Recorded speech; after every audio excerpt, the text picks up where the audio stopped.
El ejecutor era el brazo de hierro del patrón, un asesino de élite cuya lealtad era absoluta. Su código era simple: el mandato se cumple, sin excepción. La misión fue brutal: eliminar a toda una familia para borrar su memoria. Pero al llegar al Sancta Sanctorum, la máquina se detuvo. En lugar de enemigos, solo encontró una niña acurrucada en la sombra. En ese instante fugaz, la inocencia confrontó la frialdad implacable. El sicario tomó una decisión mortal. Al salvarla, traicionó el código, masacró a su propio equipo y condenó la suya. El hombre más leal es ahora el fugitivo más buscado, desatando una cacería sin piedad donde solo existe una ley: la traición se paga con sangre. El aire en la finca Los Cedros olía a pólvora y a la humedad salina de la costa andaluza. La noche de junio, densa y sin luna, se había tragado la luz, dejando el escenario envuelto en una oscuridad perfecta para el trabajo. Dentro de la imponente mansión, el silencio que seguía al estruendo de los silenciadores era más ensordecedor que el tiroteo. Damián Alcaide, de 42 años, avanzaba como una sombra esculpida en piedra, alto, de complexión musculosa y rígida. Cada paso era medido, cada movimiento, el resultado de 2 décadas de disciplina homicida al servicio de la organización. Una cicatriz pálida cruzaba su ceja izquierda, un recuerdo helado de un trabajo que salió mal años atrás, y sus ojos grises, penetrantes y generalmente vacíos, escudriñaban la opulencia ahora teñida de sangre. Era la máquina de matar disciplinada, fría y metódica de Fausto Serrano. La misión de purga estaba casi completa. Los guardias, una docena de hombres robustos, habían caído con la eficiencia predecible de los títeres, con los hilos cortados. El socio caído en desgracia, un hombre llamado Vidal, que había intentado negociar por su cuenta con un cártel rumano, ya no respiraba. La orden de don Fausto, el patrón, había sido clara y absoluta: limpieza total, que no quede ni el rastro de la traición. Damián subió las escaleras de mármol que llevaban al piso superior, el Sancta Sanctorum de la residencia, el lugar destinado a la ejecución final de la familia. Su mente estaba limpia de emoción, un espacio en blanco donde solo residía el código. La obediencia al patrón era la única ley. Su mano derecha sostenía firmemente una HNK con un supresor largo. A su espalda, el equipo de asalto restante, 3 hombres, incluyendo al Bruto de Santos, aseguraban las escaleras. Abrió la última puerta con una patada precisa. El cuarto era un dormitorio principal de tamaño obsceno, con ventanales que daban al jardín oscuro. No había gritos, ni lucha. Solo un silencio anómalo. Los objetivos esperados, la esposa y el hijo adolescente del traidor, no estaban a la vista. Damián entró, barriendo la habitación con el cañón del arma. El único sonido era un gemido débil que venía de detrás de un gran sillón de terciopelo. Avanzó con cautela, su musculatura tensa, listo para disparar al menor movimiento.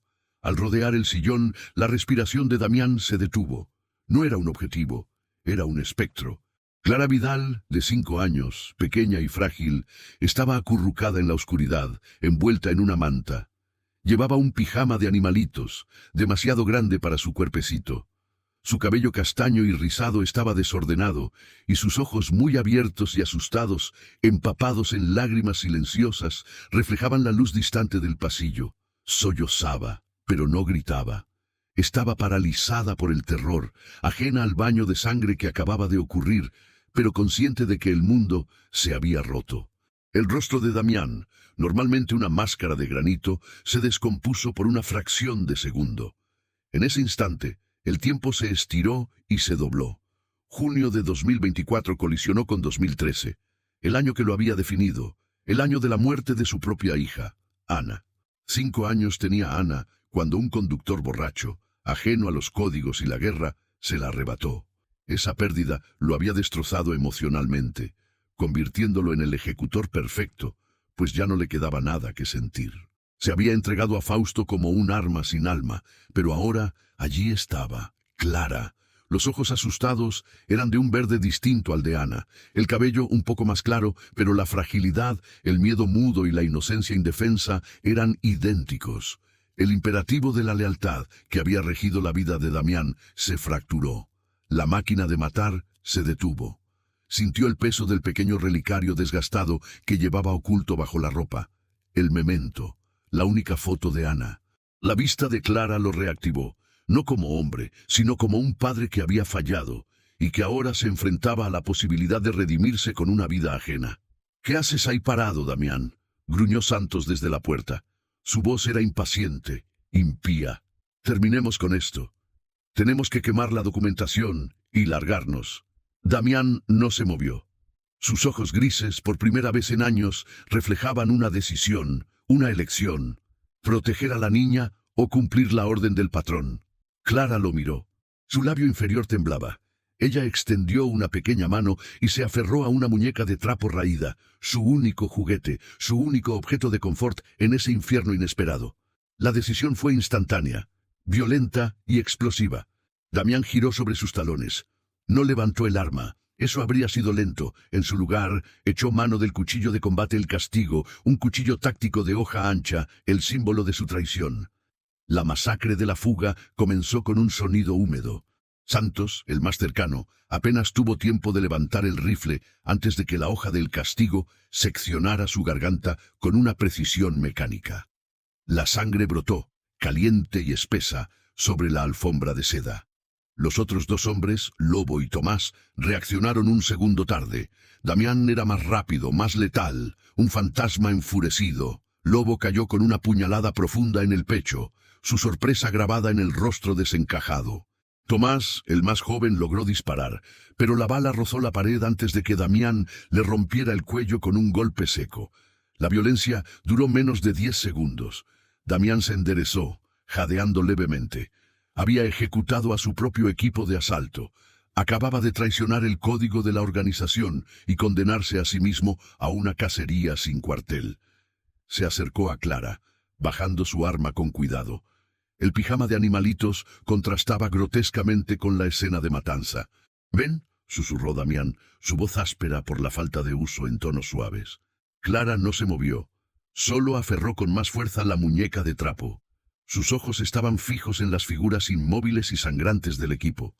Damián, con la paciencia de quien maneja un explosivo activado, se agachó. No intentó tocarla. Solo extendió una mano y le ofreció la única parte segura de sí mismo, la promesa implícita de protección. Ella dudó. Luego, milagrosamente, soltó un sollozo y se deslizó de detrás del sillón, dejando la manta. Agarró su muñeca y tomó la mano de Damián. Era diminuta y fría. De la noche a la mañana, Damián Alcaide se había transformado del ejecutor más leal en el fugitivo más buscado del país, llevando consigo a la única testigo viva de la purga que debería haber completado. Hacienda La Sombra. A las pocas horas. El sol apenas se atrevía a tocar el horizonte, pero en la residencia señorial y aislada de Fausto Serrano, la actividad era frenética. La Hacienda La Sombra, el centro de operaciones del imperio criminal, resumaba poder, incluso en el caos. Fausto Serrano Pardo, don Fausto, de 63 años, caminaba por su despacho. Su imponente figura, ataviada con una sastrería elegante de corte italiano, irradiaba una furia contenida que hacía temblar los cristales. Su barba canosa y cuidada acentuaba la dureza de su mandíbula. En sus manos gruesas, un anillo de sello en oro macizo brillaba ominosamente. Traición. La palabra salió de la boca de Fausto como un látigo. «Damián, ¿cómo pudo la máquina más perfecta de mi organización oxidarse por la vista de una cría?» Fausto no toleraba la deslealtad. Era peor que la incompetencia. Era un ataque directo a su autoridad patriarcal. Damián no era solo un empleado. Era una extensión de su voluntad. Ahora era un cáncer. Llamó a su nuevo hombre, su reemplazo natural, aunque nunca pensó que tendría que buscar uno. Javier de la Rosa, de 38 años, entró en el despacho. Musculoso, con un tatuaje visible de una calavera en el cuello y el cabello rapado, Javier vestía ropa táctica negra, listo para la acción. Era ambicioso, sanguinario y, crucialmente, había codiciado la posición de Damián durante años. «Javier», dijo Fausto, su voz goteando hielo. «Damián Alcaide es un traidor. Ha manchado mi nombre y, lo que es peor, ha roto el código. Ha secuestrado a la hija del traidor Vidal. Tienes mi permiso para casarlo. Lo quiero vivo para hablar con él antes de que muera. pero si no es posible, trae su cabeza. Javier sonrió, una expresión de placer macabro. Lo traeré, don Fausto, y será un placer. Siempre supe que Damián tenía una debilidad por el pasado, una grieta en su armadura. Yo no tengo debilidades. Fausto asintió, su mirada de halcón fija en el mapa digital que mostraba la última ubicación conocida de Damián. La niña, Clara Vidal, continuó Fausto. Es una testigo. Si Damián la usó para escapar, debe ser neutralizada. Pero si puedes traerla, si está intacta, el mensaje de la purga se invierte. El traidor no solo pierde a su familia, sino que su hija se convierte en mi propiedad. Tráela, Javier. Si matas a Damián y traes a la cría, el imperio es tuyo. Javier de la Rosa se convirtió, en ese instante, en el nuevo ejecutor principal, obsesionado con la captura de Damián y con la sed de sangre que venía con el ascenso. El refugio del obispo, Madrid. 48 horas después. Damián había conducido sin descanso, usando rutas secundarias, cambiando de vehículos 3 veces. Su experiencia en logística criminal era su mejor arma. Había elegido un pequeño y antiguo piso franco en un barrio humilde de Madrid, el refugio del obispo. Un lugar lleno de polvo, olvidado incluso por la organización. Era la primera parada para ocultarse. El silencio entre él y Clara era pesado. Ella no había dicho una palabra desde Finca Los Cedros, solo se aferraba a la muñeca de trapo y miraba al mundo con esos ojos traumatizados. Damián limpiaba su pistola en la mesa de madera astillada. La tensión lo estaba matando más rápido que cualquier bala. Estar en movimiento era seguro, el estancamiento era peligroso. ¿Tienes hambre, Clara?, preguntó Damián, por enésima vez. Ella negó con la cabeza, sus rizos castaños rebotando. Él suspiró. Se levantó y fue a la ventana. El barrio olía a fritura barata y a humedad. Sabía que Fausto ya había movilizado a todos sus recursos. Damián había sido el mejor, conocía cada protocolo, cada código de encriptación. Pero eso significaba que Fausto lo conocía a él también. Sacó el cuaderno rojo, el teléfono satelital ultraseguro. Era su único nexo con información externa, un dispositivo que solo él y Fausto tenían la llave. Lo encendió. Lo primero fue un mensaje encriptado de una fuente antigua y leal, un viejo topo que le debía un favor. Javier de la Rosa está a cargo. Perfil alto, sin piedad. Están barriendo todos los puntos de contacto conocidos. Damián cerró los ojos. Sabía que el refugio del obispo era un punto de contacto olvidado, pero no desconocido. Era cuestión de horas antes de que Javier, impulsado por la ambición y los recursos ilimitados de Fausto, lo encontrara. Necesitaban salir de la península. El plan se formó en su mente, ir al sur, Almería. El desierto de Tabernas era un cruce fronterizo natural y peligroso, un lugar donde el control de Fausto se diluía en la arena y el calor. Se volvió hacia Clara. Ella jugaba silenciosamente con su muñeca, moviendo la cabeza de trapo de un lado a otro. Damián se arrodilló, poniéndose a su altura. Dejó el arma a un lado. «Vamos a ir de viaje otra vez», le dijo. «Hacia el sur. Hay un sitio seguro, muy lejos». Clara levantó la mirada. Por primera vez pareció procesar las palabras en lugar del miedo. «¿Qué pasó con papá y mamá?», preguntó Clara, su voz un hilo apenas audible. La pregunta lo golpeó en el pecho como una bala sin silenciador. Él no podía mentirle, pero tampoco podía aplastarla con la verdad. «Se fueron», dijo, usando la elusión más suave que su vocabulario permitía. «Ahora yo te cuido. Es un juego de esconderse. Puedes ser valiente en el juego de esconderse». Ella dudó. Luego asintió con lentitud. «Sí». Damián tomó la muñeca de trapo con 2 dedos. «Esta irá contigo. No la sueltes, ¿de acuerdo?». La huida hacia el sur. 3 días después. La cacería se intensificó. Javier no era Damián. Era más ruidoso, más imprudente, pero su brutalidad era efectiva. 2 contactos de Damián ya habían sido interceptados y torturados.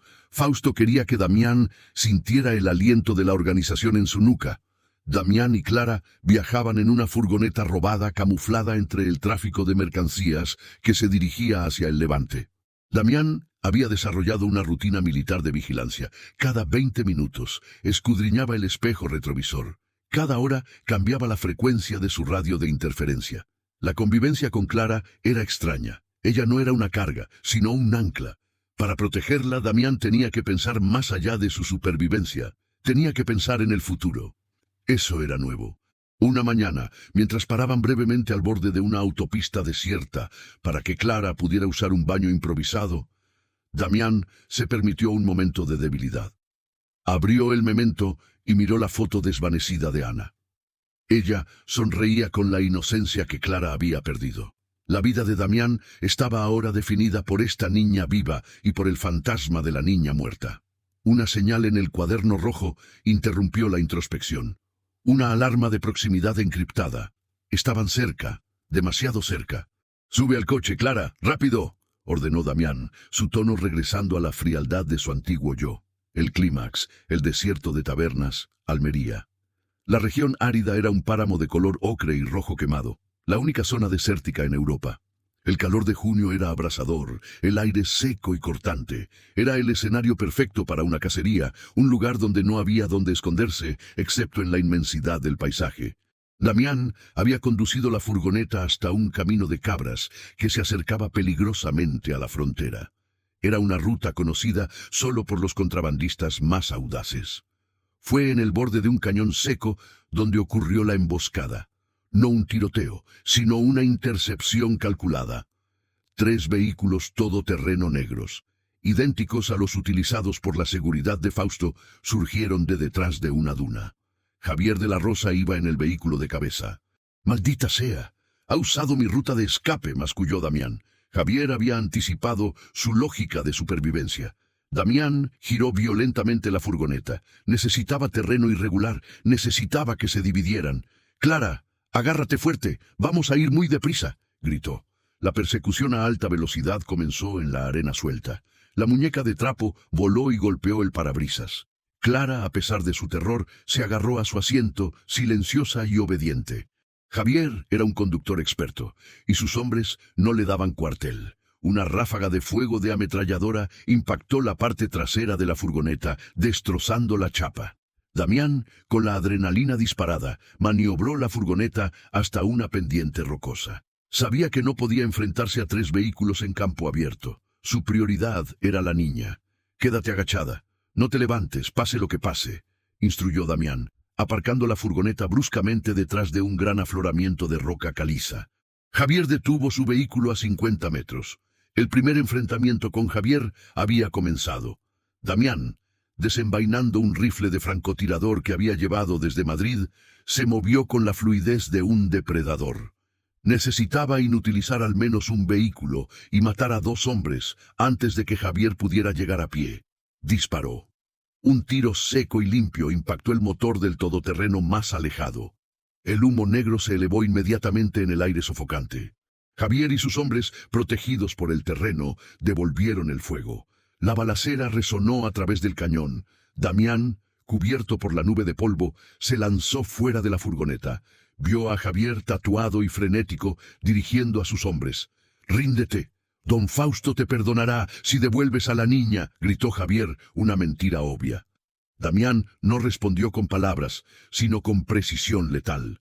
El segundo hombre de Javier cayó al ser alcanzado en el hombro. Javier se dio cuenta de que Damián, incluso como fugitivo, seguía siendo el amo de la guerra. El nuevo ejecutor abandonó la táctica. Corrió hacia Damián, pistola en mano, buscando el combate cuerpo a cuerpo, un intento de reclamar el estatus de alfa. Damián se encontró frente a frente con su sucesor. Ambos eran máquinas, pero Damián tenía una ventaja. Su motivación era proteger la vida, no arrebatarla. Se produjo una lucha brutal y rápida. Patadas, golpes, el metal de las armas chocando. Javier era fuerte, pero Damián era implacable, recordando la danza de la muerte que lo había mantenido vivo durante tanto tiempo. En un momento crucial, Javier trató de usar su peso para derribarlo. Damián se soltó, sacando de nuevo el cuchillo de combate, el castigo. El metal relució bajo el sol. No lo usó para matar, sino para herir y paralizar. Un corte rápido en el muslo de Javier. Javier gritó, cayendo sobre una rodilla, la sangre manchando la arena. Damián no dudó. Dejó a Javier desangrándose y cojeando, asegurando que estaría fuera de combate al menos 1 hora. Corrió de vuelta a la furgoneta. «Hemos terminado aquí», dijo Damián, encendiendo el motor del vehículo. El camino de cabras se convirtió en un descenso empinado. Damián manejó con una maestría temeraria. Necesitaba llegar al punto de extracción, la frontera, horas después. El sol se ponía, tiñendo el desierto de Tabernas de tonos anaranjados y morados, justo cuando Damián y Clara llegaron al final de la ruta. Un pequeño paso fronterizo ilegal operado por contrabandistas rumanos a los que Damián había salvado la vida hacía una década. Un barco de pesca pequeño esperaba en una cala oculta. Era la última etapa. Damián sacó el cuaderno rojo. Un último mensaje. Estoy fuera. El traidor está herido, pero vivo. No volveré. Desactivó el dispositivo, rompiendo para siempre su nexo con Fausto Serrano. Era una declaración de guerra sellada. Damián ayudó a Clara a subir al barco. Ella, agotada, se acurrucó contra un fardo. Por primera vez, en toda la huida, pareció segura. Mientras el barco se alejaba de la costa española, Damián se sentó en la popa. Miró hacia atrás, hacia la oscuridad que engullía el desierto. Atrás quedaba la vida de obediencia, el código de la sangre, la familia criminal que había sido su única identidad. Se tocó el memento. Ya no era un recordatorio de la pérdida, sino de la elección. Había matado para proteger la inocencia, y ese acto lo había salvado, aun cuando lo había condenado. De pronto, Clara se acercó a él, dejando la muñeca de trapo a un lado. Ella no dijo nada, pero apoyó su cabeza sobre su muslo. El gesto fue pequeño, pero monumental.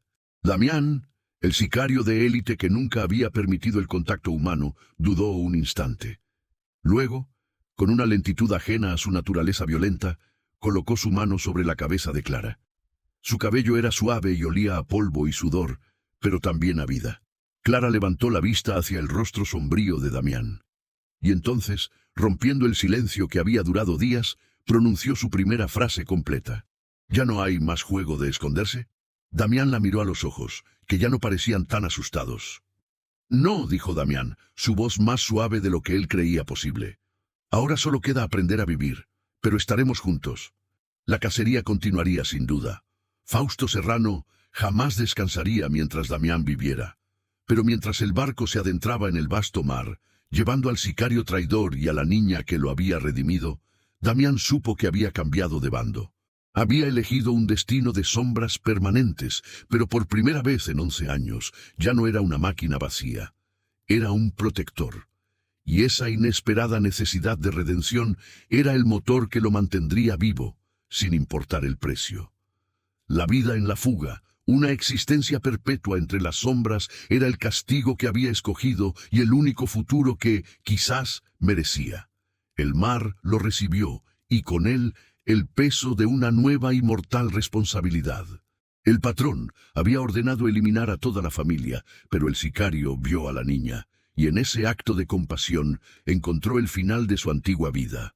La travesía nocturna sobre el Mediterráneo fue un purgatorio de sal y resaca para Damián. El pequeño pesquero se mecía con una cadencia hipnótica, pero Damián no podía permitirse el lujo de la náusea o el cansancio. La huida del desierto de Tabernas había sido un bautismo de fuego. Javier había sido neutralizado, pero sabía que ese acto no había sido la victoria, sino meramente el pistoletazo de salida para la verdadera cacería. Fausto no permitiría que un error personal, una mancha en su perfección, quedara impune. Damián, sentado en el borde de la embarcación, revisaba el cargador de su pistola, una tarea mecánica que le anclaba a la realidad. A su lado, Clara dormía acurrucada, la muñeca de trapo presionada contra su pecho. Su respiración era superficial, marcada aún por el eco del terror. La vista de Clara era el único prisma a través del cual Damián podía ver su nuevo mundo. Ya no veía en ella a Ana, su hija muerta, sino a Clara, la niña a la que él había salvado. Ese cambio era crucial. Si hubiese seguido viendo un fantasma, habría sido un guardián emocionalmente inestable. Al ver a Clara, veía una responsabilidad viva, tangible, que exigía su máxima eficiencia. Se tocó el cuello, donde el pequeño relicario, el memento, residía bajo su ropa. Ya no era un ancla al dolor, sino la prueba de que podía sentir algo más que la fría lealtad a don Fausto. Era el símbolo de su traición, pero también de su renacimiento. El capitán del barco, un hombre curtido con vínculos antiguos con Damián, Le hizo una señal. Estaban acercándose a la costa africana, a Tánger. El plan era sencillo: cruzar el estrecho, perderse en el norte de África y desde allí buscar una ruta hacia el este, lejos de las redes primarias de Fausto en Europa y Sudamérica. «Tienes problemas grandes, alcaide», murmuró el capitán en español con acento magrebí. «Los códigos que has roto no tienen reparación». «Lo sé», respondió Damián, la voz rasposa, «y él lo sabe. Por eso no parará. Tengo que desaparecer de verdad, no solo físicamente». El capitán asintió, entendiendo la profundidad de la amenaza. Damián no solo tenía que evadir a la organización, tenía que convencer a Fausto de que ya no existía, y para eso necesitaba un acto final, un cierre dramático. Hacienda La Sombra, Madrid, la mañanera del día siguiente. La furia de Fausto no era ruidosa, era un silencio glacial que congelaba a todo aquel que se atrevía a entrar en su despacho. Javier, con el muslo vendado y la cara pálida por el dolor y la humillación, apenas se sostenía en pie ante el escritorio de caoba. «¿Me dices», empezó Fausto, su tono más peligroso que cualquier grito, «que Damián, el hombre al que enseñé a matar sin piedad, el hombre que ha pasado la última década siendo mi sombra, te ha herido y ha escapado en el desierto de Tabernas?» Javier se tragó saliva. «Sí, don Fausto, fue inesperado. Usó tácticas viejas. Lo subestimé por un instante. La niña no ha sido vista. Están en el mar». Fausto extendió una mano y recogió un cigarro cubano de una caja de plata. Lo encendió con un encendedor de oro, el sonido del gas y la llama siendo el único ruido en la vasta sala. «Damián no usa tácticas viejas, Javier», corrigió Fausto, exhalando el humo con lentitud, como si saboreara el sabor de la traición. «Damián usa mis tácticas. Él es el reflejo de mi mejor trabajo. Y ahora ese reflejo se ha vuelto contra mí, con una pureza que solo la locura puede justificar». La humillación de Fausto no era solo por la fuga, era porque Damián había elegido una vida insignificante, proteger a una niña sobre el inmenso poder y estatus que Fausto le había otorgado. Eso era una afrenta personal, una burla al código patriarcal que Fausto había forjado. «La niña es la llave», continuó Fausto. «Mientras Damián tenga a Clara, es un esclavo de su propio sentimentalismo. Su plan lógico es ir a tierra de nadie. Lo buscarás en el sur, a través de los contactos que conocía». Javier asintió, listo para la orden de ejecución. «Pero no irás tú, Javier», dictaminó Fausto. «Tu fracaso en el desierto te ha costado la confianza en esta fase. Necesito precisión quirúrgica. Activa el protocolo Sombra. Quiero que el espectro se encargue de esto. Si alguien puede anticipar cada movimiento de Damián, es él». Javier se quedó helado. El espectro era una leyenda oscura dentro de la organización. Un hombre que operaba sin rostro ni nombre, la última línea de seguridad y el limpiador de los desastres más grandes, alguien cuya existencia Damián ni siquiera sabía si era real. «El espectro no fallará», prometió Fausto, «y cuando traiga a Damián de vuelta, no importa el estado, la niña vendrá conmigo. Se convertirá en un recordatorio perpetuo del precio de la deslealtad para cualquiera que lo considere. Ve a curarte. Tu cacería es ahora internacional». Fausto se levantó, su sastrería impecable, y caminó hacia los ventanales blindados. El sol de la mañana iluminaba el patio de la Hacienda La Sombra, revelando la inmensidad de su poder. Damián podría ser el mejor, pero Fausto era el sistema, y el sistema siempre gana. Tánger, Marruecos, 4 días después. El bullicio caótico de la ciudad portuaria era un camuflaje perfecto, pero Damián no se fiaba de los lugares obvios. Habían aterrizado en una playa remota, a kilómetros de las zonas turísticas, y se habían movido con la precaución de ratones en un laberinto. El dinero y las conexiones que Damián había guardado como seguro durante años se estaban consumiendo rápidamente. Compró ropa de segunda mano, documentos falsificados rudimentarios suficientes para pasar un control policial rápido, pero no para un escrutinio de Fausto, y una motocicleta discreta. Clara seguía siendo notablemente silenciosa. No hacía berrinches ni pedía nada. Se limitaba a observar a Damián, analizando cada cambio en su rostro. La única vez que se había alterado fue cuando Damián tuvo que deshacerse de la muñeca de trapo. No, Damián no se deshizo de la muñeca. Ese pensamiento era intolerable. Él había cosido la muñeca rota en el interior de su mochila de viaje, asegurándose de que aunque ella no la tuviera físicamente a la vista, estuviera protegida. Era un pequeño acto de bondad, una anomalía en su rutina asesina que Clara pareció entender con la sabiduría instintiva de la infancia. Ahora estaban en un pequeño apartamento de alquiler en un barrio de la Medina, húmedo y con olor a especias. Damián sintió la presión. Fausto no tardaría en rastrear el rastro de la furgoneta abandonada y la ruta marítima. Tenía que ser más que un fugitivo, tenía que ser un fantasma. Usando una computadora pública altamente protegida con múltiples capas de proxy, Damián envió una única señal encriptada a un contacto muy lejano en los Balcanes. Un antiguo aliado que se había retirado de la vida criminal hacía años. No pidió ayuda. Pidió información. Necesitaba saber qué protocolos Fausto había activado. La respuesta tardó 12 horas y cuando llegó fue un choque eléctrico. Protocolo sombra activado. Javier degradado. El espectro está en el tablero. No luches. Desaparece.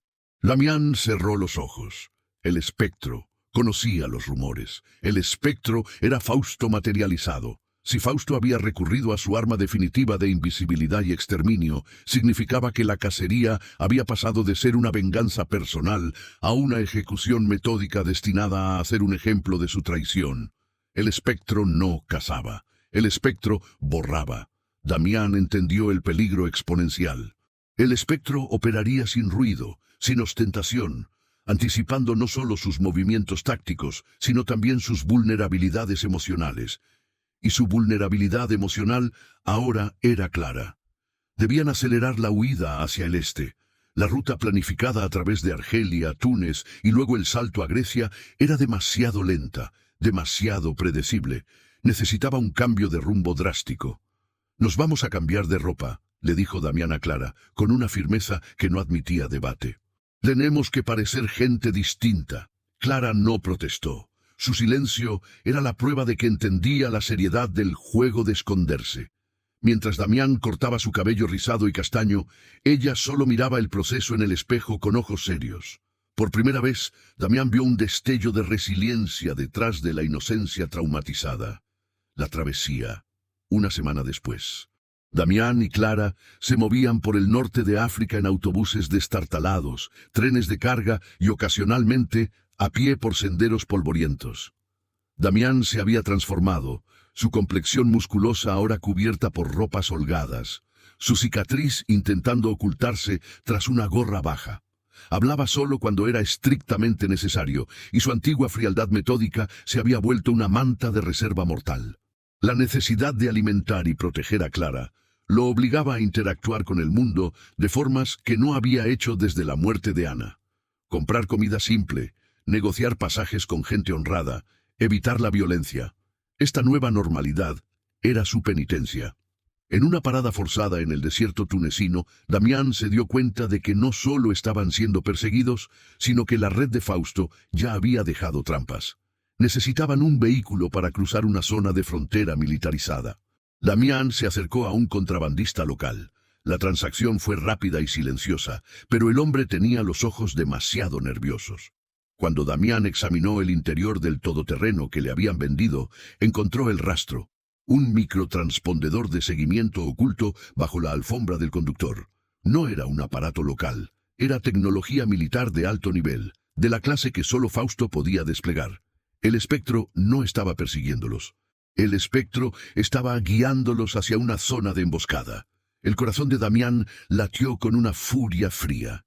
El espectro jugaba con la confianza. Fausto sabía que Damián usaría rutas marginales y las había sembrado con señuelos. Damián destruyó el rastreador. Se subió al vehículo, pero no tomó la ruta fronteriza.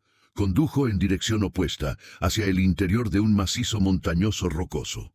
«El juego de esconderse ha cambiado de reglas, Clara», le explicó Damián, mientras conducía a través de un paisaje lunar. «Ahora vamos a hacer que el mundo piense que hemos perdido». Clara, mirando las vastas extensiones de roca y polvo, simplemente asintió. El gran engaño, las montañas Xur, Argelia. Damián entendió que no podía sobrevivir si Fausto creía que aún estaba vivo y buscando refugio. Fausto tenía que creer que Damián había pagado el precio final por su traición, y que Clara había sido neutralizada como testigo. El escenario tenía que ser creíble, tenía que implicar violencia, desesperación y un fracaso total de la logística de Damián. Damián condujo el todoterreno durante horas hasta encontrar un desfiladero remoto, un lugar donde cualquier vehículo caído sería irrecuperable. El plan era arriesgado y exigía su completa concentración. Dejó a Clara en una cueva camuflada con provisiones para 2 días y su mochila con la muñeca de trapo. Escúchame, Clara. Esto es la parte más importante del juego. No salgas por nada. Si ves a alguien que no soy yo, escóndete muy profundo. ¿Entiendes? Clara, a pesar del miedo, le devolvió la mirada con una madurez impropia de su edad. Volverás, ¿verdad, Damián? Esa pregunta. Nunca había sido un hombre de promesas, solo de órdenes. Pero esta vez, la promesa no era un lujo, era la base de su redención. Volveré, afirmó Damián. Te lo prometo. Salió de la cueva. Llevaba consigo el cuchillo de combate, el castigo y una gran cantidad de explosivos plásticos que había guardado de sus días de sicario. Su objetivo era crear el escenario de un enfrentamiento desesperado y una muerte accidental. Primero, la simulación de la lucha. Damián desató un infierno controlado. Colocó explosivos de bajo impacto en el vehículo, suficientes para destrozar la cabina sin incinerar la evidencia. Luego, usó el rifle y el castigo para crear marcas de disparos y heridas artificiales en los asientos, salpicando sangre que había tomado de un animal cazado. El paso más crítico fue la evidencia de la niña. Damián había guardado una pequeña pieza de la tela del pijama de animalitos de Clara desde la finca Los Cedros. La colocó en el borde del desfiladero, manchada con un poco de la sangre animal, como si la niña hubiese caído en la lucha. Finalmente, el acto más difícil, la simulación de su propia muerte. Damián detonó los explosivos. El estruendo resonó en el cañón. El todoterreno voló por los aires, cayendo por el desfiladero y hundiéndose en la oscuridad. El humo se elevó en el cielo argelino. Damián, escondido en la cima, observaba la escena con la mente calculadora de un ingeniero. Ahora, la señal de emergencia del vehículo que había dejado ligeramente intacta enviaría una última ráfaga de datos corruptos. Un enfrentamiento a muerte en un punto ciego. Y el rastro de la niña. La trampa del espectro. El espectro, un hombre de mediana edad con la precisión de un reloj suizo, llegó a la escena 24 horas después. El equipo de avanzada de Fausto había encontrado el lugar del accidente. El espectro examinó los restos del vehículo en el fondo del desfiladero. El análisis forense preliminar era concluyente. Un enfrentamiento violento, el vehículo destruido, restos orgánicos y la tela de la ropa infantil. La historia que se filtraría a Fausto era clara. Damián, acorralado por enemigos desconocidos, quizás contrabandistas locales o un cártel rival, como Fausto quería creer, había luchado hasta la muerte para proteger a la niña, y ambos habían perecido en la caída. El espectro, sin embargo, era demasiado inteligente. Damián conocía la máquina, Fausto lo sabía. Mientras sus hombres recogían las pruebas, el espectro subió al punto de detonación. Notó la firma del explosivo, plástico militar, marca específica, el tipo que solo Damián usaba en misiones cruciales. Y luego vio algo que sus hombres habían pasado por alto, un patrón de huellas sutil en el suelo arenoso, cubiertas con escombros, demasiado metódicas para ser de un fugitivo desesperado. El espectro entendió. Damián no había muerto. Había escenificado su muerte. Pero ¿dónde estaba la niña? La evidencia de la tela era potente. La niña era su única debilidad. El espectro envió un mensaje a Fausto. Damián está muerto. Confirmación física pendiente. La niña no sobrevivió al enfrentamiento. La purga está completa. Mintió. El espectro sabía que Fausto solo necesitaba la confirmación de la muerte para cerrar el capítulo. Si Fausto creía que Damián y Clara habían perecido en un acto de resistencia inútil, el patrón cerraría la herida de su ego y dirigiría su atención a otras partes del imperio. El espectro tomó una decisión peligrosa: no informar a Fausto de la simulación. Él respetaba la obra de arte.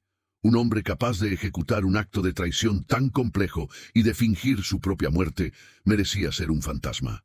Además, Si Damián seguía vivo, se aseguraría de que nunca más desafiara a Fausto. Se había condenado a una vida peor que la muerte, la constante huida. El espectro borró las huellas restantes y se retiró. Dejó una sola señal grabada en la roca con su cuchillo, una advertencia codificada que Damián encontraría más tarde. Vive, pero no respires cerca, el refugio en la sombra. 2 días después, Damián había regresado a la cueva. Encontró a Clara dormida, aferrada a su muñeca de trapo, que ahora era su única posesión. La recogió, la abrazó brevemente y luego la envolvió con una manta térmica. Salieron de la cueva. Damián había estudiado la geografía de la zona. Sabía que Fausto no se molestaría en buscar más allá del accidente. Caminaron en silencio durante 2 días, evitando caminos, moviéndose solo bajo la cubierta de la noche. Su destino era el este, los Balcanes, la última zona de Europa donde Fausto tenía una influencia menor, dedicada más al contrabando que a la política de la organización. Mientras se detenían para beber agua de un arroyo turbio, Damián vio la marca que el espectro había dejado. La descifró al instante, sintió un escalofrío de respeto. El espectro lo había dejado ir. Fausto había comprado la mentira. Ahora, Damián Alcaide estaba oficialmente muerto para el mundo criminal. Era un fantasma, el hombre que no existía. Se quitó la gorra. La cicatriz sobre su ceja ya no le parecía un recordatorio de un trabajo pasado, sino la marca de una nueva vida. La vida en fuga. 1 mes después, Albania. El viaje había sido extenuante, lleno de riesgos, pero la libertad era un sedante poderoso. Damián había conseguido establecer una nueva identidad rudimentaria como trabajador en una granja remota en las montañas albanesas, un lugar donde nadie hacía preguntas y donde la conexión con el mundo exterior era casi nula. Clara, al principio un espectro de miedo, comenzó a florecer.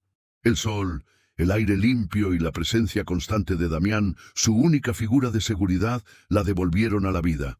Su risa, al principio un sonido olvidado, era ahora una melodía débil que Damián escuchaba con devoción. Una tarde, mientras ayudaba a Clara a plantar semillas en el pequeño huerto, ella se detuvo y lo miró. ¿Ya terminaste el juego de esconderse?, preguntó Clara, sosteniendo la muñeca de trapo. Damián se agachó. Había pasado 1 mes desde que había pronunciado la promesa de que volvería. Había cumplido. No, Clara, respondió Damián. Su voz era ahora tranquila, despojada de su antigua aspereza militar. El juego de esconderse nunca termina, pero ahora es diferente. Ahora no nos escondemos de él, ahora nos escondemos para nosotros. ¿Para qué?, preguntó la niña. Para vivir, dijo Damián, sintiendo una punzada de emoción inesperada. Para aprender a vivir. Damián Alcaide, el ejecutor más temido de Fausto, había encontrado su propósito en un huerto polvoriento, lejos de la sangre y el oro. Su vida sería una vigilancia perpetua, una existencia silenciosa en las sombras. Sabía que Fausto, si alguna vez descubría la verdad, volvería a cazarlo con toda su furia. Pero ahora Damián tenía algo que perder, y por primera vez, algo por lo que valía la pena morir. Miró al horizonte montañoso. Fausto Serrano creía haber ganado. Creía que la traición había sido eliminada. Pero el sicario traidor, ahora un protector, estaba fuera del tablero, fuera de las reglas, y armado con una resolución más fuerte que cualquier lealtad ciega. El amor incondicional por la vida que había elegido salvar. Era el fin de la máquina y el nacimiento de un hombre condenado a la redención. La deuda de sangre había sido pagada con la elección de la vida. El aire en las montañas albanesas, denso con el aroma de pino y tierra húmeda, era el opuesto absoluto al hedor a pólvora y sangre que había definido la vida de Damián. Era un aire que le pesaba en los pulmones, no por la altitud, sino por la obligación de respirar vida pura. Habían pasado casi 2 meses desde que el humo del todoterreno destrozado se había disipado en los cielos de Argelia, y con él, la identidad del ejecutor de Fausto. Damián Alcaide era ahora simplemente Miquel, un exiliado silencioso, un hombre de pocas palabras que había pagado a los dueños de la pequeña granja de cabras para trabajar, para desaparecer. La granja era una burbuja de olvido. No había líneas telefónicas, solo una radio vetusta que chirriaba noticias ininteligibles del mundo exterior. Fausto no buscaría aquí. Fausto buscaba en la tecnología, en los puertos, en los grandes centros de dinero. Nunca buscaría a su ejecutor entre cabras y olivos. Clara, sentada en el pórtico de madera desvencijada, ya no se acurrucaba. Sus ojos, antes grandes pozos de horror, seguían siendo serios, pero ahora observaban, analizaban el mundo con una curiosidad que Damián reconocía como resiliencia. El cabello, que Damián le había cortado apresuradamente en Tánger, había crecido un poco. Llevaba ropa rústica y sus rodillas estaban perpetuamente manchadas de tierra. La muñeca de trapo descansaba a su lado, un silencioso testigo de su pasado compartido. Para Damián, la rutina era su nueva armadura. Se levantaba antes del amanecer, cuidaba de los animales, reparaba la cerca. Cada tarea era dolorosamente lenta, carente de la eficiencia brutal a la que estaba acostumbrado. El manejo de un martillo se sentía torpe, después de años de empuñar solo rifles de asalto y el cuchillo de combate. El castigo ahora escondido profundamente bajo una pila de piedras, sellado por la promesa de la paz. Su cuerpo, musculoso y rígido por la tensión constante, empezaba a ceder. La cicatriz sobre su ceja ya no le dolía, pero cada vez que se miraba al espejo, un fragmento de vidrio empañado en el cobertizo, veía a un hombre que había muerto y resucitado en una forma que no entendía. La interacción con Clara era el desafío más grande. Ella no pedía explicaciones, lo cual era una bendición, pero demandaba algo más difícil: compañía. Damián, acostumbrado a la soledad emocional, tenía que aprender a responder a las preguntas simples, a la risa espontánea, a la necesidad de un cuento antes de dormir. Una tarde, mientras Damián afilaba la hoja de una hoz, una acción que, a pesar de todo, ejecutaba con la precisión fría de su pasado, Clara se acercó y señaló el relicario que Damián aún llevaba bajo la camisa. El memento. «¿Qué es eso, Damián?», preguntó Clara, su voz un susurro que no perturbaba el silencio de la montaña. Damián se quedó inmóvil. Era la primera vez que preguntaba. Había asumido que ella no se había dado cuenta o no le importaba. Bajó la hoz. «Es una foto de alguien que quise mucho». «¿Te parece a mí?», insistió Clara. La pregunta atravesó a Damián con la fuerza de una bala. En el Sancta Sanctorum de Finca Los Cedros, la niña que vio se había parecido a Ana, pero ahora, mirando a Clara, él veía solo a Clara. La superposición había desaparecido. El dolor de Ana se había transformado en la responsabilidad por Clara. «No», respondió Damián, sinceramente, «no te pareces. Pero ella me enseñó algo que te estoy enseñando a ti ahora, que la vida es muy valiosa y que hay que luchar por ella». Clara asintió, satisfecha con la críptica respuesta. Se dio la vuelta y se fue a jugar con unas piedras. Damián se quedó allí, sosteniendo la hoz, sintiendo el peso del memento. Era la prueba de que su corazón roto podía sanar, no olvidando el pasado, sino redefiniendo el futuro. Hacienda La Sombra, Madrid. 3 meses después del accidente. Fausto Serrano Pardo no era un hombre que aceptara la pérdida, y mucho menos la traición. El informe del espectro había sido concluyente, respaldado por forenses privados y la evidencia de la tela manchada de sangre. Damián y la niña habían desaparecido en un desfiladero en Argelia. La historia oficial era perfecta, un enfrentamiento con una banda local que salió mal, cobrando la vida del ejecutor y su testigo. La organización estaba tranquila. El miedo había sido restaurado. Damián había sido borrado. Pero Fausto no era un hombre de hechos, era un hombre de instintos. Y su instinto, entrenado durante décadas de intriga y violencia, le susurraba una disonancia. En su despacho inmenso, Fausto miraba una ampliación de la única foto decente recuperada del lugar del accidente. El vehículo parcialmente quemado, antes de que los restos cayeran al fondo del cañón. Javier, que había recuperado su puesto, pero no la plena confianza, estaba a su lado, esperando la orden de ir a limpiar un problema en Nápoles. Damián no comete errores de logística, Javier, reflexionó Fausto, acariciando su barba canosa. Él planifica para el fracaso. Siempre lleva rutas de escape, explosivos de extracción controlada. Los explosivos en ese vehículo eran de su arsenal personal, pero la detonación fue controlada, sí, pero no de escape. Fue una detonación de escenario. Javier se encogió de hombros, impaciente. El espectro lo confirmó, don Fausto. La física del accidente es consistente con una lucha interna y la caída. El espectro es un limpiador, no un mentor, espetó Fausto con frialdad. Yo entrené a Damián. Yo conozco el contorno de su alma. Damián puede ser sentimental, la niña lo demuestra, pero no es estúpido. Si hubiera sido un enfrentamiento real, habría usado a la niña como palanca o la habría sacrificado fríamente. La habría asegurado, no expuesto. Fausto se sentó frente a su escritorio de caoba. Había pasado las últimas semanas revisando cada comunicación, cada rastro, cada pequeño error de Damián desde que tomó a Clara. Y no había encontrado nada. La purga en Finca Los Cedros fue perfecta. La huida, impecable. Pero Fausto era metódico. Si no había errores tácticos, tenía que haber errores personales. Recordó los años de lealtad ciega de Damián. El ejecutor había mantenido un solo canal de comunicación fuera de la red de Fausto, un canal que Fausto le había permitido mantener por considerarlo insignificante en su momento. El cuaderno rojo, un teléfono satelital ultraseguro diseñado solo para comunicaciones de emergencia familiar. Desde la muerte de su hija, Damián lo había usado exclusivamente para enviar un mensaje anual a un único número en los Balcanes. El contacto que le había ayudado a procesar la muerte de Ana en 2013. Un hombre que vivía retirado en Albania. Fausto había descartado este canal. Era personal, emocional, no operativo. El espectro ni siquiera se molestó en revisarlo. El protocolo Sombra se centra en la operación y las finanzas. Pero Damián había traicionado a Fausto por un acto emocional. Por lo tanto, su error final estaría en el plano emocional. Fausto tecleó una secuencia compleja en su propio terminal encriptado, un sistema que superaba incluso la seguridad de El Cuaderno Rojo. Accedió a los registros de tráfico de datos más antiguos, un archivo de metadatos de la comunicación del Balcán.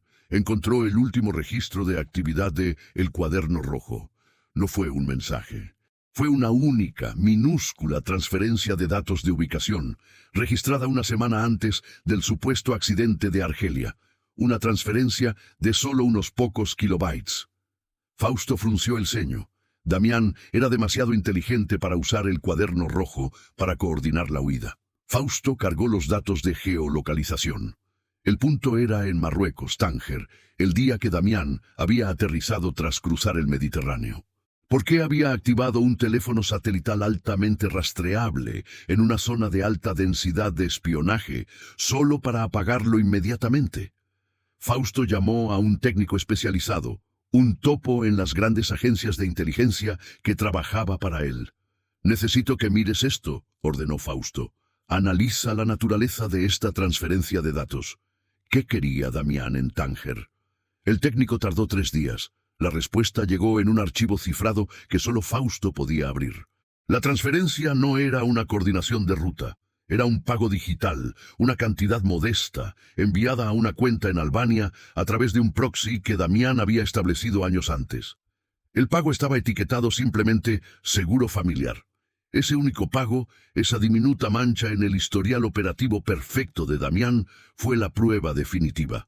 Fausto se rió, una risa seca, sin alegría. Era el ruido de una trampa que se cerraba. Damián no había estado preparando su huida. Había estado preparando su coartada. El pago a Albania era para asegurarse una vía de escape, una prueba de vida a su contacto, antes de escenificar su propia muerte en Argelia. La muerte simulada era para convencer a Fausto de que el rastro había terminado. Pero Damián había olvidado que Fausto no solo era su jefe, sino su figura paterna retorcida. Conocía sus debilidades. «Javier», llamó Fausto. Su voz era ahora tranquila, peligrosa. «Cancela Nápoles. Tenemos una nueva prioridad. El espectro es bueno para borrar fantasmas, pero no sabe cómo cazar a uno que él mismo ha creado. Damián no está muerto. Damián está en los Balcanes. Y vamos a enviarle un mensaje que romperá el código de lealtad para siempre». La cacería se reinició. Pero esta vez, Fausto no quería una ejecución rápida. Quería una tortura psicológica. Las montañas. Albania. La paz había durado lo suficiente para que Damián se acostumbrara al sonido de la risa de Clara. Esa risa era su única métrica de éxito. Había pasado de ser un sonido doloroso por el recuerdo de Ana a ser un propósito. Damián sintió el cambio la noche que un hombre delgado y vestido de oscuro se apareció en la granja, fingiendo ser un inspector de la ley local. El hombre preguntó por Miquel, con demasiada precisión, y se interesó demasiado en la niña. Damián, con la rapidez que nunca lo había abandonado, detectó la falsedad. El acento no era puramente albanés. Los ojos eran demasiado penetrantes para un burócrata. Era un buscador, un satélite enviado por Fausto para verificar el informe de El Espectro, un eslabón suelto que Fausto había decidido usar. Esa noche, el inspector desapareció sin dejar rastro. Damián había usado su viejo entrenamiento para deshacerse del problema, pero la calma se había roto. Fausto no lo había tragado. Fausto estaba jugando. El juego de esconderse ha cambiado de fase, Clara, le explicó Damián a la niña, mientras la vestía apresuradamente en la oscuridad de la madrugada. Ahora el escondite tiene que ser mucho mejor. Tienes que prometerme que vas a confiar en la señora Elina y el señor Stefan. Ellos te protegerán. Elina y Stefan, los dueños de la granja, eran gente sencilla y honesta, ajenos al mundo de la mafia. Damián los había estudiado. Eran incorruptibles y devotos a la vida rural. Les había dejado una gran cantidad de dinero y una carta codificada explicando que la vida de Clara dependía de su silencio absoluto y que él era el único objetivo. La niña, aferrando la muñeca de trapo, lo miró con los ojos muy abiertos. Ella entendía la urgencia de la huida, pero no la razón. ¿Por qué no te quedas, Damián? Dijiste que volverías. Damián se arrodilló, enfrentando el dolor de la inevitable separación. Sabía que la única forma de que Clara estuviera segura era que él se convirtiera en un faro para Fausto, alejando la luz de su escondite. Volví, Clara. Y ahora tengo que irme para asegurarme de que no te encuentren. Ahora mi trabajo es ser la distracción. Tienes que ser la parte secreta del juego. Damián le quitó el memento del cuello, el relicario que había sido su única conexión con su hija muerta. Lo abrió, sacó la foto de Ana y la reemplazó con una foto que había tomado de Clara en secreto, sonriendo en el huerto. Le entregó el memento a Clara. Guarda esto. Es el mapa. Si alguna vez necesitas recordar por qué estamos haciendo esto, mira dentro. Pero no se lo enseñes a nadie. Es nuestro secreto de fantasmas. Clara aceptó el relicario con manos temblorosas. Era un objeto pesado, lleno de historia y peligro. Damián besó su frente, un acto que nunca habría imaginado realizar en su vida anterior. Sé valiente, y nunca dejes de reír. Se puso de pie, se puso la gorra cubriendo la cicatriz y agarró una mochila minimalista. Su rostro regresó a la máscara de frialdad metódica, pero esta vez, el motor no era la obediencia, sino el sacrificio. Salió de la granja dejando a Clara con la familia albanesa. Se movió hacia el este, hacia las fronteras con Macedonia del Norte y Kosovo, regiones caóticas donde el rastro de un hombre podía perderse para siempre, pero donde los operativos de Fausto tendrían que actuar con extrema cautela. El clímax, el mensaje de la resurrección. Damián se encontraba en una antigua torre de vigilancia abandonada, a 3 días de viaje. Había llegado allí por su propia voluntad. Necesitaba enviar un mensaje final. Activó el cuaderno rojo. Lo hizo deliberadamente, a sabiendas de que Fausto ahora estaría monitoreando ese canal. Pero Damián no iba a comunicarse con su viejo contacto. Iba a comunicarse con Fausto directamente, aunque fuera de forma críptica. Damián tecleó el mensaje.